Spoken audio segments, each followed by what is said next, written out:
सास का घूंघट। ये है देविका। देविका पढ़ी लिखी और मॉडर्न लड़की है, लेकिन उसकी शादी ऐसे परिवार में हुई है जो गांव में रहता है। भले ही ये 21वीं सदी है, लेकिन देविका की ससुराल वालों की सोच वो तो 18वीं सदी से आगे बढ़ी ही नहीं। आइए जानते हैं क्या होगा जब शहर की पढ़ी लिखी और मॉडर्न लड़की फंस जाएगी संकीर्ण मानसिकता वाले माहौल में। सागर, ये तुम्हारे गांव में सबने इतने लंबे लंबे घूंघट क्यों कर रखे हैं? और ये सब मुझे इतना घूर घूर कर क्यों देख रहे हैं? अरे यार, तुम भी घूंघट कर लो ना, इसीलिए तो देख रहे हैं सब तुम्हें। कम ऑन सागर, मैं घूंघट नहीं कर सकती। तुम्हें पता है ना मैं कौन हूँ।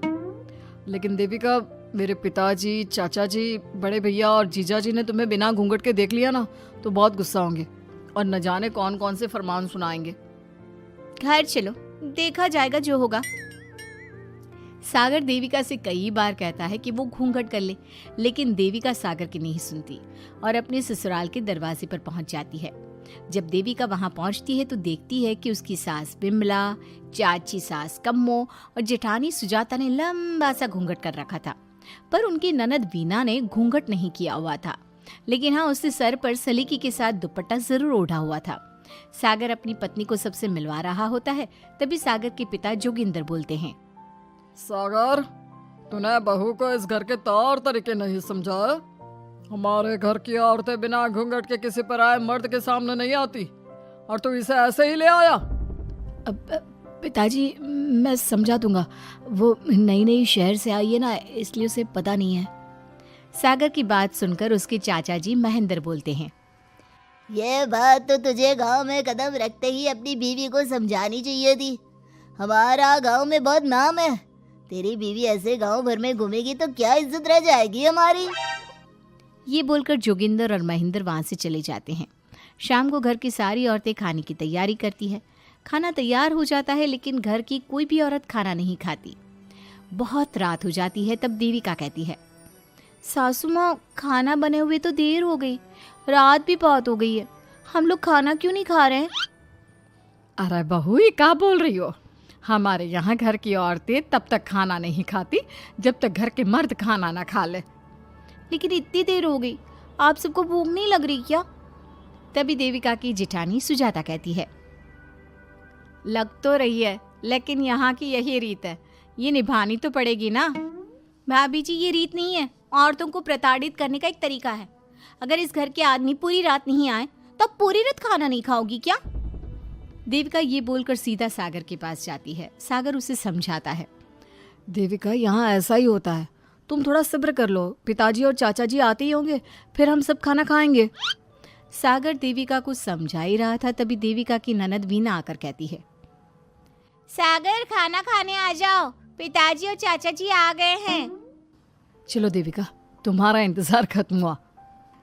सागर खाने के लिए बैठ जाता है। जब सब खाना खाने बैठते हैं तो देविका भी बैठ जाती है। सागर धीरे से उसे कहता है, अरे देविका, ये क्या कर रही हो? तुम इस तरह हमारे साथ खाना नहीं खा सकती। मगर क्यों सागर, मुझे भूख लगी है, सब लोग खा रहे हैं तो मैं क्यों नहीं खा सकती? ये हमारे घर का नियम है, पहले घर के आदमी खाते हैं और बाद में औरतें। लेकिन सागर, हमारे घर में तो ऐसा कोई नियम नहीं है। देविका और सागर में बहस छिड़ जाती है। तब सागर का बड़ा भाई कहता है, सागर, तेरी बीवी को एक बार में समझ में नहीं आता क्या कि इस घर की औरतें मर्दों के खाना खाने के बाद ही खाना खा सकती है? भैया, मैं देविका को यही समझा रहा था। मुझे तो लग रहा है कि इसके दिमाग में कोई बात ही नहीं बैठती एक बार में। भैया, मेरे दिमाग में बात तब बैठेगी ना जब आपकी बात कोई ढंग की होगी। अरे आखिर क्यों घर की औरतों को आप लोगों की बात खाना मिलेगा? हाँ, अब से पहले घर की किसी औरत ने घर की किसी मर्द से इस लहजे में बात नहीं की थी, इसलिए वो सब देविका की बात सुनकर हैरान रह गए। तभी सागर की जीजा और वीना के पति कल्याण जी कहते हैं, ये क्या है सागर, इस घर की दीवारों को औरतों की इतनी ऊंची आवाज सुनने की आदत नहीं है। अपनी बीवी को बोल जरा होश से काम ले और चुपचाप चली जाए। क्यों चली जाऊं मैं चुपचाप? इस घर की औरतें आपकी हर बात बर्दाश्त कर लेंगी, लेकिन मैं शहर की पढ़ी लिखी लड़की हूँ। आपके कोई भी फालतू के रीति रिवाज मैं नहीं बर्दाश्त करने वाली। इस तरह देविका ने सारे घर की औरतों के लिए मिसाल पैदा कर दी जोगिंदर के घर में पहली बार किसी महिला ने विरोध का स्वर उठाया है, ये बात घर के किसी मर्द को बर्दाश्त नहीं हो रही है। तभी जोगिंदर कहता है, महेंद्र, मोहन, इस बेशर्म लड़की को कमरे में बंद कर दो और आज इसे कोई खाना नहीं देगा। अगर किसी ने इसे खाना दिया तो मैं उसे जिंदा नहीं छोड़ूंगा। महेंद्र और मोहन उसे कमरे में बंद कर देते हैं और उसे खाना भी नहीं देते। रात के 3 बज जाते हैं। भूख की वजह से देविका को नींद भी नहीं आती। तभी उसे कुछ महसूस होता है। ऐसा लग रहा है कोई दरवाजा खोल रहा है, लेकिन इतनी रात को कौन हो सकता है? कहीं सागर तो नहीं? देविका उम्मीद भरी नजरों से दरवाजे की तरफ देखती है, लेकिन दरवाजा खोलने वाला सागर नहीं बल्कि विमला और कम्मो है। माँ जी, चाची जी, आप दोनों? बहू, ये ले, हम तेरे लिए खाना लाए हैं, खा ले। और ये बात ना तो किसी को बताना मत कि हमने तुझे खाना दिया है, नहीं तो हमारे मर्द मार मार कर हमारा बुरा हाल कर देंगे। माँ जी, आप यहाँ इतना घुट घुट कर क्यों रहती हो? देविका, अब तू भी इस घर की बहू है, तू भी हमारी तरह रहना सीख ले। इस घर के कायदे कानून अपना ले। इस घर के मर्द तो कभी बदलने वाले हैं नहीं बहू, तो तू ही बदल ले अपने आप को।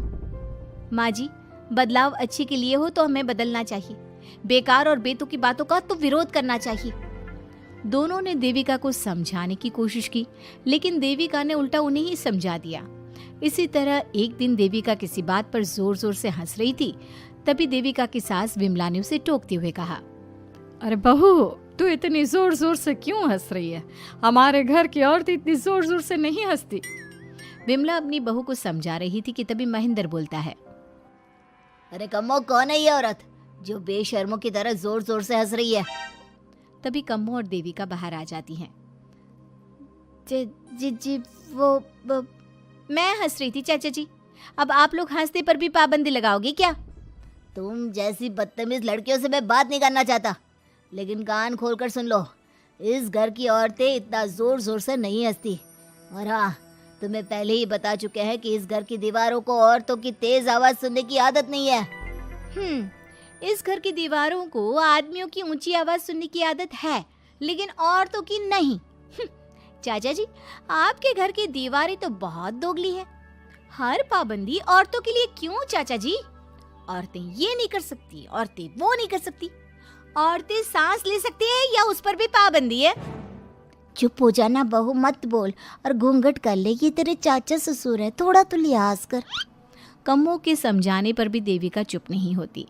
वो महेंद्र से ऐसे ऐसे सवाल पूछती है जिनका जवाब उसके पास होता ही नहीं। महेंद्र गुस्से से सागर को आवाज देता है। महेंद्र की आवाज सुनकर घर के सभी आदमी बाहर आ जाते हैं।